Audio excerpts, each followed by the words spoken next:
Shut up and sit down. तो चलिए आइए अब हम लोग पढ़ते हैं 31.11 इक्ता, जागीर and मनसब. इक्ता under the Sultanate and Jagir under the Mughals were developed as the officers for the collection of revenue which Iqtadars or Jagirdars released on behalf of the state with a view to obtain their salary. सल्तनत में इक्ता और मुगलों के तहत जागीर राजस्व इकट्ठा करने वाले अधिकारियों के रूप में प्रसिद्ध हुए, जिसे राज्य की ओर से इक्तादार और जागीरदार अपना वेतन प्राप्त करने के उद्देश्य से वसूल करते थे. But there judicial preview overhand dependent on the pleasure of the emperor. किंतु उनके न्यायिक अधिकार सम्राट की खुशी पर निर्भर करते थे. द मुक्तीज और iqta holders were required to furnish military assistance to the Sultan in times of need, apart from maintaining law and order and collecting the revenue from their इक्ता.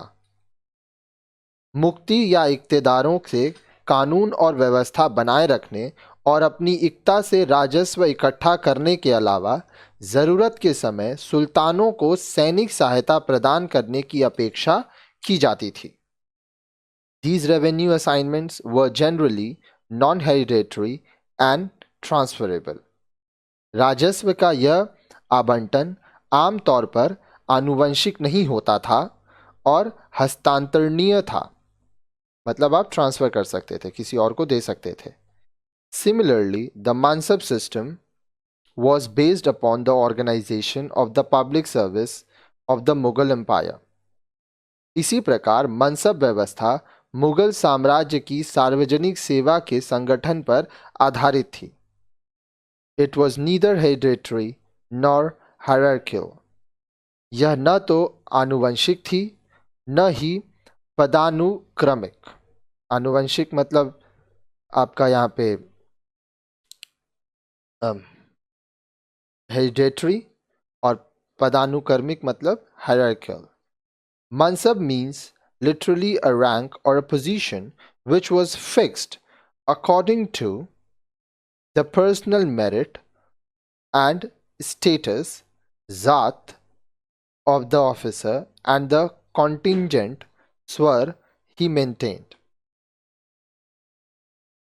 मनसब का शाब्दिक अर्थ है दर्जा या पद, जिसे अधिकारी के व्यक्तिगत गुणों और हैसियत, जात तथा उसके द्वारा रखे जाने वाले दस्ते स्वार के मुताबिक तय किया जाता था. Generally, the mansabdar were assigned a territory known as a jagir, whose estimated revenue, jama, was equally to the pay due for both the zat and swar mansab. Though some mansabs were also paid in cash from the imperial treasury.